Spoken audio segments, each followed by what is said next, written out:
Hello friends, welcome to my channel The Wheel of Dharma. So today we will discuss about this ancient word Sa, that how some ancient civilizations, despite being unaware of each other, used to worship this word Sa, and it is also a subject of deep study that why every breath of the world remembers this Satnam Soham.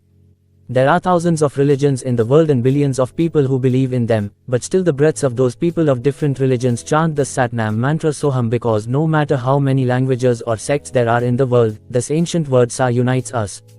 There are countless religions and sects in the world which are followed by people of different cultures, but still the people of this present era are unaware of the fact that even though this world is divided into sections, countries, provinces, still all the people of the earth are tied by a delicate thread which takes them towards a new golden age. If we look at some of the major religions of the world, we find that they all worship one root word Sa, such as Sikhism, Hinduism, Buddhism, Judaism, Islam, Christianity. All these religions are different ruby beads of one necklace. China. China is located in the upper part of India, yet India has a very deep relation with China because Buddha of India is still present in the minds of Chinese people, and the main gods of China, Shundi and Shen, are the Chinese expansion of this root word Sa. India.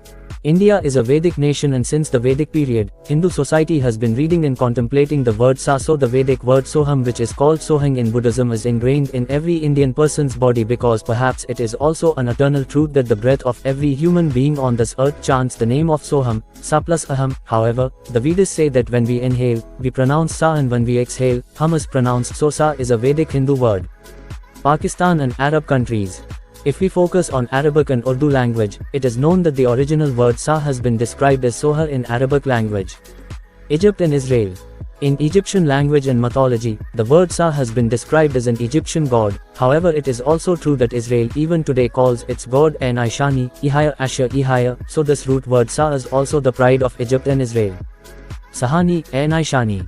So when there was nothing in the world, there was only an Anami Lok, and Satpurusha lived alone in that Anami Lok. Then that immortal god created all the Hansa souls with his word power, so Satpurusha Anna of Anami Lok is An-Ishani of Hebrew language. Brahman Sahasrara. So the people of Sikh religion worship the Satnam mantra Soham and the symbol Ik Omkar, but the Sikh people are unaware of these facts, that from where words Soham and Ik Omkar came in their Guru Granth Sahib. So Sikhism is a part of Sanatan Hinduism, and in this religion the seventh chakra Sahasrara is worshipped because Pranav Ik Omkar Brahman Sahasrara sits on a lotus seat which located on top of the head. So the Sahasrara chakra is named Sa, Patsha, Sahib, which is another name of Vaheguru, and Lord Sri Gautam Buddha himself is Vaheguru sitting on a lotus seat.